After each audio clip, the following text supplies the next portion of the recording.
Hi, welcome back. This is Sales Made Easy, number 2 in a series. Over the next few weeks, we'll discuss the 4-word rules for sales success. My goal is simple.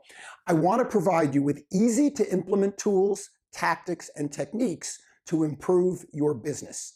Each rule is only 4 words long because that's all it takes to make a huge difference in building your brand and your business, and because 4 words are about all my attention span can handle.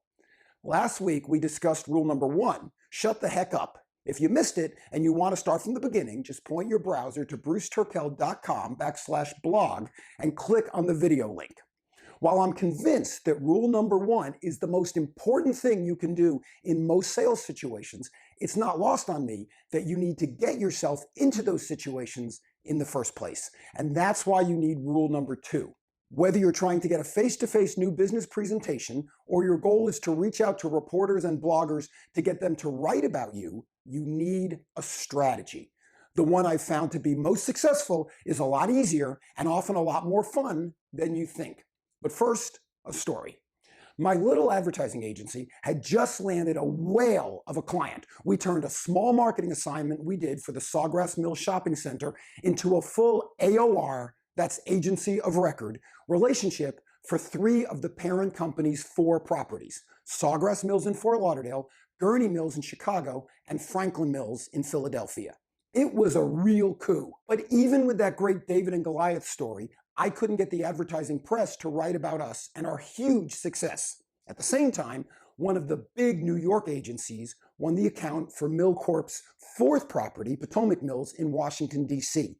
That win was plastered on the front of both Adweek and Ad Age magazines, even though that huge agency had only won 1 of the Mills accounts and we had 3. What? How come they got the article and we got the shaft?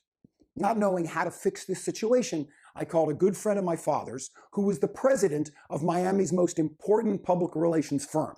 She agreed to have lunch with me and give me some advice. We chit-chatted about business and family throughout lunch. I was getting impatient, waiting for the answer, but she kept talking about everything except what I wanted to know.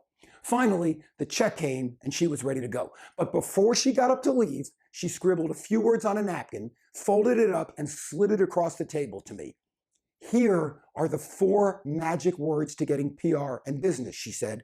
Don't look at them until I leave, and don't you dare tell anyone I let you in on the key to public relations. My entire business is based on these 4 words. Of course, I couldn't wait for her to leave so I could uncover the truth. The minute she was out of sight, I uncrumpled the paper and read the 4 words that changed my life. Take them to lunch. Here's the truth that no one tells you. Regardless of whether your business is B2B, business to business, or B2C, business to consumer, your business is P2P, people to people. And the best way to get to know them and have them know you is F to F, face to face. If you want to build your business, your number 1 job is to generate as much interest in you and your activities as possible to build relationships. And while there are no direct metrics to extrapolate how many lunches it takes to generate additional income, a good rule of thumb is this: the more, the merrier. It all starts when you take them to lunch.